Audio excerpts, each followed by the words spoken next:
Welcome back, everybody. Today on the show, Jeffrey Martinovich.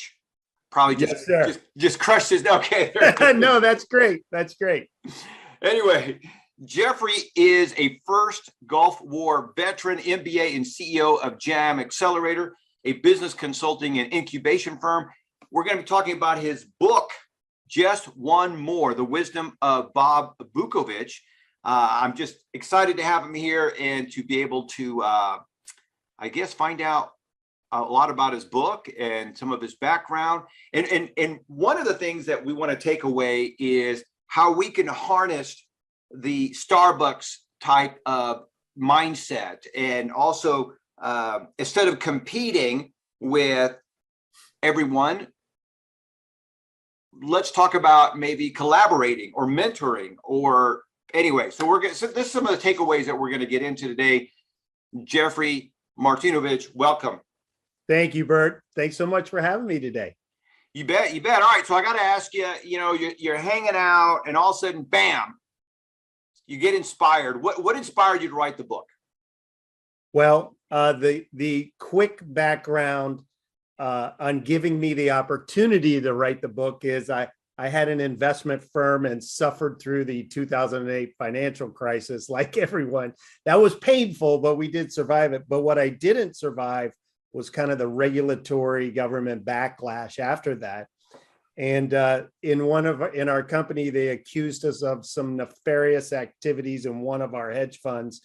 I'm the only silly guy in the country to stand up and say, no, we didn't do that. And no, I won't accept that offer. And no, I won't settle. So I chose to go to trial against the federal government and turn down 3 plea offers, which at the time, nobody told me that 98.5% of those all ended in convictions. So I ended up, crazy story, one day running a $1 billion company, the next day sentenced to 14 years in federal prison. And not the nice ones on TV. And so I went away, and before I could fix all this, I certainly had time on my hands, and I had written a business book that has about 40 chapters. The funny part is about 25 chapters are on how to make $1 billion, and the other 15 are don't be dumb like me and lose $1 billion. And so we had these 15 chapters left over, which were really more like life lessons, not really for a business book. And so it was the perfect opportunity to take the time and put this book together. And it really evolved into the story. And so it was a great opportunity. And again, it had a good ending at the end. But that's how the book came about. You didn't expect that story, did you? No, let's just stop talking about the book. Let's find out. I know. You don't get that every day, Bert. No, you don't. Well, you know what? It reminds me of a gentleman I had on my show many years ago, Bill Bartman, and him and I became friends, and we did some stuff together. But Bill Bartman had the same thing. It was during this frenzy, right? Because people don't realize this, but the federal government, just like everybody else, meaning they almost have a cyclical type of season, right? Where they just get fanatical about one area and they just go after everybody, right? And Bill Bartman was caught up in kind of like you, was caught up in this net, and he fought it, and he ended up not going to jail, but it cost him millions. Oh, and he ended up having to file bankruptcy, and they were coming after him and his wife. And they did the same thing. They offered him multiple pleas, and come to find out, I think they revealed on the first day of trial that one of the government's witnesses, their forensic financial person, said that he found no wrongdoing. That was the first day of trial. And so after that, it just got better. But it's very scary to fight the federal government, any government entity, but the federal government, who has massive, almost unlimited resources, right? Yes. Yeah. And what they do is they do take all your money. So I actually ended up, once I went to prison, they take all your resources. So I had to go into the law library, and I took a job in there and started helping. And I ended up helping like 300 other guys with their cases. And very similar to the theme of what we're talking about today, by helping all of them, I actually learned federal criminal law, and, more than I would have. I'm still only know a fraction. And I was lucky enough to actually reverse my case twice, handling it pro se myself. And actually 2 federal judges were removed from my case. Wow. Through this whole part. So it is a crazy, bizarre narrative, which a new book is being written on as we speak. But yes, it's a pretty wild thing out there. And when you're in your world and my world, where we're dealing with business owners and CEOs, unfortunately, if you've owned enough businesses, you stumble across these type of things. So when I tell people my story now, they're like, oh my God, I know a guy. That's right. Just like you said. Yeah. And you're right. They are ruthless. They take away all your resources, and then they set the trial date. That's right. That's right. And what happens is of course, just as in our situation too, everybody got up there and said, no, the opposing people said, we can't find anything wrong here. But it becomes, a lot of things where they show the lifestyle that you lead now after you worked for 22 hours a day, for 20 years to get there. And so it's a pretty impossible task. Yes. And it's always amazing. They do go after the lifestyle. They basically criminalize success, right? That the only way that this person could live this lifestyle is if they're doing something wrong. They're cheating. Right. The less than, and that's why they have this lifestyle. And the worst part of it is what I'm working on right now is, we had shareholders, we had employees, and so when you kill the golden goose, all these other people are hurt during the process. Yes. And of course, we're vilified and all those, but all that aside is really what I'm focusing on now is, rebuilding the world and trying to, go all the way back and create this amazing last chapter for my shareholders and our investors. And boy, I got a long, long way to go to do that. But I mean, that would be an amazing story if we could do that. Because what is the best revenge? Sweet success. Sweet success. Yeah. And success for everyone. That's right. So that's what we're trying to do now. We've got a long road ahead of us, but I'm confident we'll be able to do it. Well, that is cool. I love that. Hey, speaking of sweet success, while you guys are listening to this or watching this, please spank the like button. The YouTube algorithm really enjoys when you spank that like button. It really helps us get the word out there, and we can help more people find out how they can better their life, their business. So please spank that like button. And towards the end of the show, we're going to be talking about Free Publicity Expert, who is they are the ones sponsoring today's shows. So visit freepublicityexpert.com for you. That way you can get on the news and talk about your message and your product and services. All right. So I got to ask you this, Jeffrey. The book is called Just One More, The Wisdom of Bob Vukovich. Who the heck is Bob Vukovich? Well, he's actually the name came about, it was an old nickname from the rugby team at the Air Force Academy 100 years ago. But Bob he's really an amalgamation of a lot of mentors. And when I've been in the military and sports and in business, I've been very fortunate to be exposed to a great number of mentors who were really kind and generous with their wisdom for me. And so there's so many things that I've learned that, these are all things that you just don't know until somebody tells you. And so a lot of us aren't lucky to have that wise old grandfather, that maybe imparts all this wisdom on us. And so that was one of the purposes of this book, to help people lead a better life, not only just in business, but the class and grace of life in a lot of practical applications, but then also in a lot of more theoretical applications. And so Bob Vukovich is really an amalgamation of a lot of mentors. And he takes this little guy, Cole Johnson, under his wing, and once a week teaches him, a new lesson throughout the narrative. I love that. I love that. So the book is a series of life lessons or parables. Why did you go with this parable type of narrative? Yeah, it was really interesting how it developed. So I had these 15 lessons, which were more in a nonfiction, type of text. But then I remembered from the 8,000 conferences you and I have attended over our lives that humans like to learn through stories. And we all know we enjoy that so much more when we're listening to a great speaker like you. And, when you're telling the stories, that's the best part. So I created this narrative that really developed kind of almost magically out of my brain, just when we started writing. And certainly Bob's journey over the last decade may have a very similar path to my own.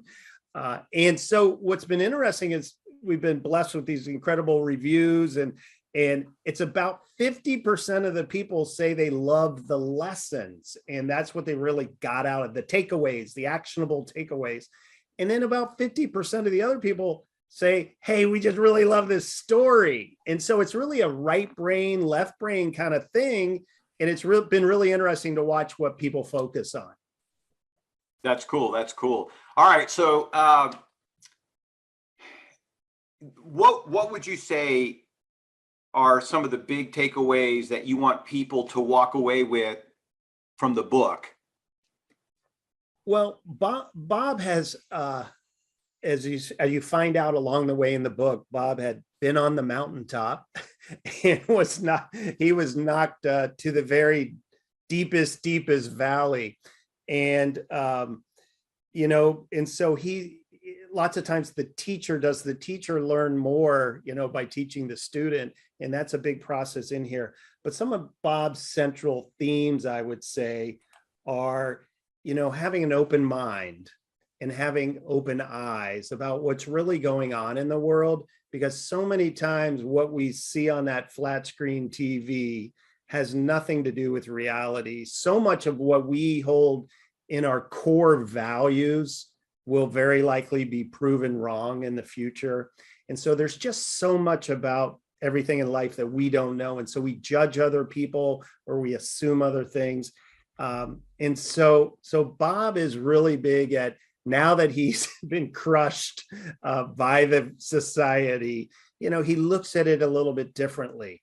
And he's trying to impart that wisdom for young Cole so that Cole will learn his own truths and he'll make decisions for himself. And he won't just blindly accept what our maybe regimented society tells him. And so that's a pretty much of a central theme of opening the brain and thinking about, wow, I never really looked at it that way because nobody ever told me that before. Yeah. Yeah. You know what? And what's interesting that, what do you call it?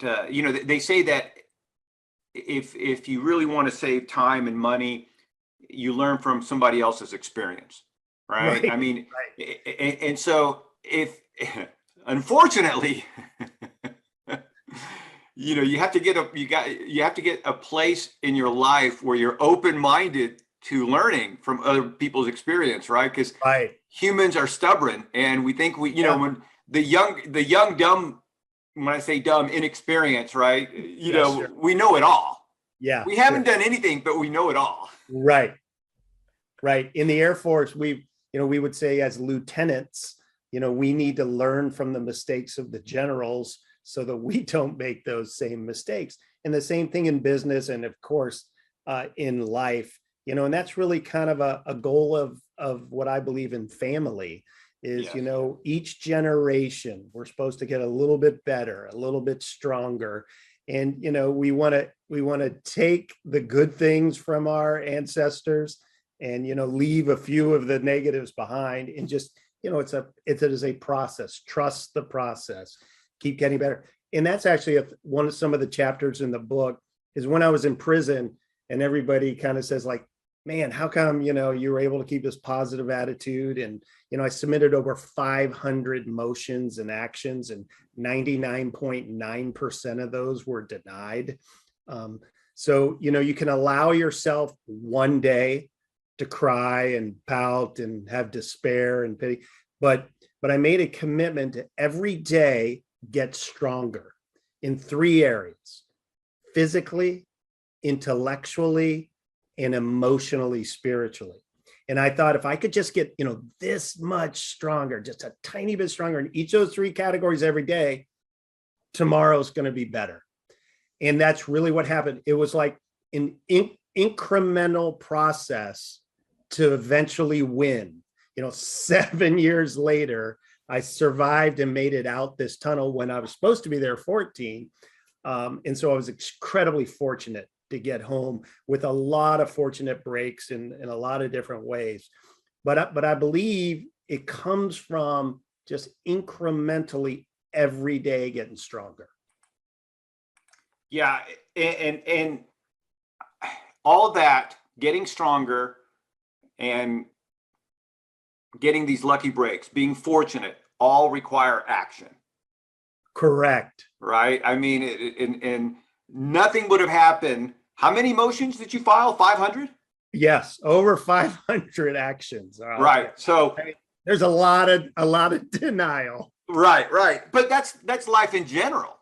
Sure. I mean, that's life in general. And the difference is, first of all, you took action, and you took, really massive action, right? I mean, it's one thing to put in 5 or 10 or 20 motions or actions, but when you're hitting 100, 300, 500, you're separating yourself, and you're allowing the judge to realize this guy's not going anyplace. But bottom line is, one of the reasons that you, again, were fortunate is because you took action.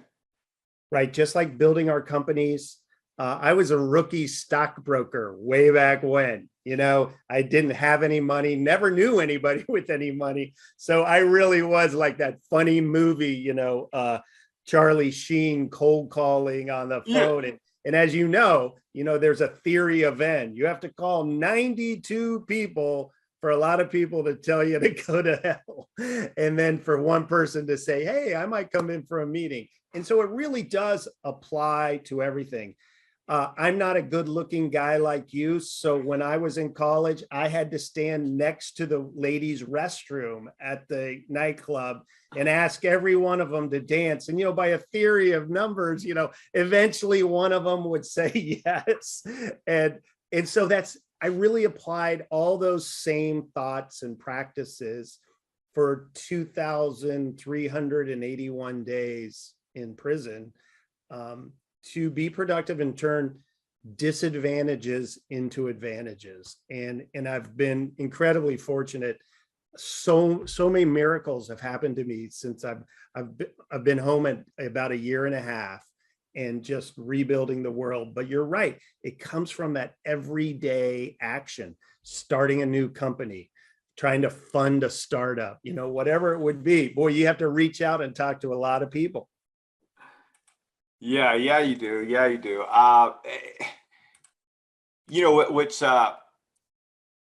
What's amazing again is the listening to your story again. I can't help but think about what has separated you from other people in your same position, and that is that tenacity. The fact that you're saying, hey, I'm going to do these 3 things to get stronger every day, and because you're getting stronger every day, it gives you, I think, the fuel that you needed to hang in there and write one more motion and write one more motion and write one more motion. And it's little things like that have massive impact. They really do. And some of the themes in the chapters in the book are really just extrapolations from the laws of attraction. And what you found even in that environment is by just being a cheerleader for others and try to help others with their cases, with their lives. There's so much dramatic. So before building our business, or whether you're thrown into this tragic situation, the more we really try to help all our competitors and help are, the other people that we're in this trench with. It's amazing how that comes back to us. Like I said, I wouldn't have learned how to save myself if I hadn't spent all that time helping other people there. And some of your greatest business ventures are when you're just helping other people and then something comes back to you. And I talk a lot about that. There's a chapter in there about being that guy at the party. There's always that person at that party that spends the whole time trying to connect everyone else, trying to give referrals to everyone else. And as you've taught other people, is if you spend your whole life giving referrals to others, you'll never have to ask for one in your entire career. And so I think all that is the same stuff, and it works, whatever type of adverse situation you're thrown into. Yes, absolutely. Let me ask you this. When it comes to this subject, what is the most important thing that people don't know about the subject that you'd want them to know? Well, I think everybody is going to go through traumatic adversity. And, we all have it. It's a very different formula for all of us. And there's different gradations of this. When I speak to CEO groups, or I speak to entrepreneurs and business owners, what I try to help them with now is, hey, listen, this could happen to anyone in this room tomorrow. So the key is learn from all the mistakes that I made. Boy, I made 1,000 of them. And, prepare yourself better for the black swan. And then know that you're going to have adversity, and you might have extreme adversity. And I had this pivotal moment in my life where I actually sat down with my son who was going off to college. And I said, are you okay with if I make this decision to fight for, what we believe is right? Because otherwise, if I, roll over at the toughest moment in my life, what does it mean about everything I've taught you, your whole childhood? And so my son Cole was very supportive, and I was incredibly fortunate for that. But we're all going to have these times. And so the key is, how do we prepare ourselves and make ourselves stronger so that when we have these moments, are we going to be able to make it and make it out the other side? Because you're right. A great author is writing my story right now, told me, 99% of the people that he interviews who have been through things like that, really never make it back. And so what I'm trying to do is help people see the big picture, know that, hey, this is just part of life, and be prepared that it's a long journey. It's a marathon, but we can get through it. Absolutely. Absolutely. Let me ask you this. If you could wave a magic wand, so to speak, what would you love to see happen as a result of your book? Well, certainly I would like to restore so much of, with myself and our shareholders and our business and our employees, so much that went through so much over the last decade. But I'd also like, I love to travel and speak to groups and help business owners and organizations on as big a scale as possible about preparing for these type of events. But also, of course, once you go through things like that, you kind of pull back the veil, the green curtain on what's really going on in the system, and whether that's corporate America, whether that's the federal justice system. And there are so many things I would like to fix in that, and I'd like to be a positive force. Incarcerating, we have 25% of the world's incarceration is in the United States, and we only have 5% of the world's population. So there's all these numbers that you've heard before. It is a crazy system. It's designed to achieve the exact opposite objective than we think it is. So I mean, there's just so much stuff that we could fix. And regardless of our politics, regardless of our beliefs, we could do it so much better. Right. So I'm really excited about those type of things too. And at the end of the day, what I love doing is building businesses. And because I'm a huge, I think, are we still allowed to say capitalism, Bert? Are we still allowed to use the word? Yes, we are. Yes, we are. Okay, good. Because, I'm a capitalist at the core of my soul. Right. And I believe that's what, Jack Welch at GE had said, the most important thing for your company is to be wildly profitable so that then you have secure employees, great communities, great healthcare, people's children get great education, and you have the means for philanthropic ventures to save the world. So I love building companies and helping CEOs and helping grow our companies because that's what saves the world. Yes, absolutely. Amen, my brother. And that is so true. People forget that in order to be charitable on a big level, right? I'm not talking about, a few $100 here and there, whatever. I'm talking if you really want to have massive impact. Bill Gates, who is, of course, who has helped build some schools. He spent a couple of years making toilets that required no water because there's no plumbing in some of these third world countries. And so in order to get rid of the diarrhea, they had to fix the toilet system or lack thereof. And so, but only, he's able to do that because of the fact that Microsoft is wildly successful. Exactly. And not that we all have to wait till we're billionaires to do stuff, but you have to have money in order to give to your favorite charities, to have that impact in the community. And I think one of the things I learned from China is China is one of the big capitalist countries. I mean, they might be a dictatorship, but they're very, very entrepreneurial, very capitalistic. Right. Ayn Rand has a great paragraph where she talks about, if you would have taken all the politicians and the government employees and taken them back 100 years, would they have designed the TV and the refrigerator and the telephone and electric, all the things that have made the onward march forward progress of mankind possible?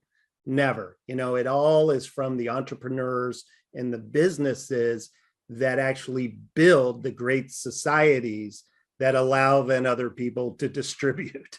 Yes, absolutely. Yeah, we could talk about that forever, right? I get a little excited about it. All right. One more time, I want to plug the book here. Let's see. Where did I do with it? All right. Just one more. The Wisdom of Bob Vukovich, available on Amazon. I'll put a link here in the show notes. And Jeffrey, it's been a blast having you on the show. If somebody wanted to reach out, find out more about you, maybe talk to you about your story, consulting, sure. What's the best website to find you at? We have a whole bunch of them, but we have one central one. It's simple. It's www.jeffmartinovich.com, and everything branches out of there. So anybody can track me down and correct my capitalistic viewpoints at any time through there.